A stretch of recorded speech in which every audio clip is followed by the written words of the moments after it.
بسم الله الرحمن الرحيم، والصلاة والسلام على أشرف المرسلين سيدنا ونبينا محمد وعلى آله وصحبه أجمعين.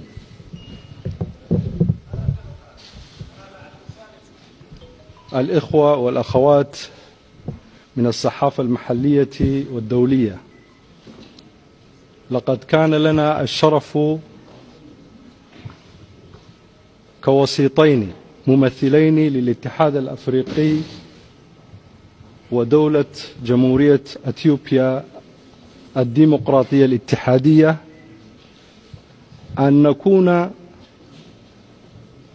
شركاء في مرحلة حاسمة من تاريخ الحديث لهذا البلد العظيم السودان، وهذا الشعب العريق الأصيل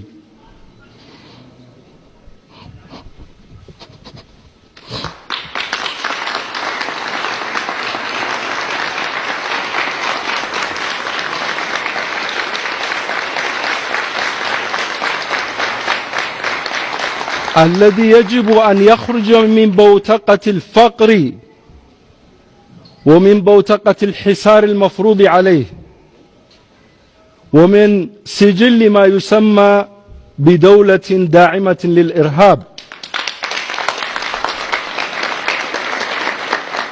هذا الشعب العظيم يستحق هذا اليوم التاريخي الذي تكاثف أبناؤه، لا أقول الفرقاء ولا أقول الجهتين، ولكنني أقول الكتلة الواحدة الموحدة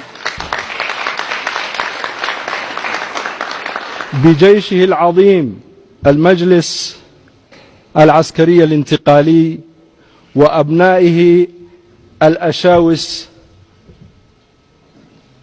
قوة إعلان الحرية والتغيير.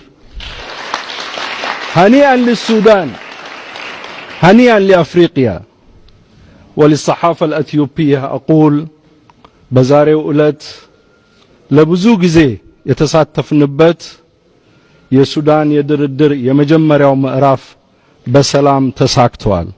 ቸር አምላክ ይመስገን። ምስጋናም ለክቡር ጠቅላይ ሚኒስትር አብይ አህመድ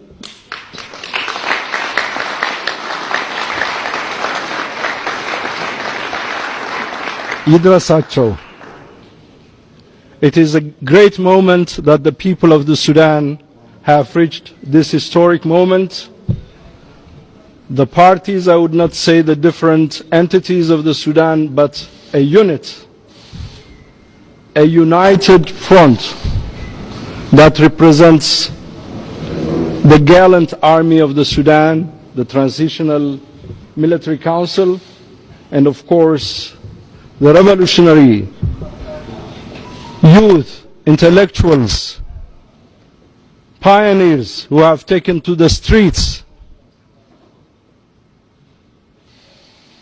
to stand for democracy, for change in this country. The Sudan deserves this moment. God bless the Sudan. God bless the Sudan, and God bless Africa. I would also like to thank the chairperson of the African Union's Commission, Dr. Musa Faki, for his efforts in allowing us to be part of this initiative, and for the Prime Minister of Ethiopia, Dr. Abiy Ahmed, a man of vision, a man who believes in Africa, a man who stood for democracy in Ethiopia. I thank you.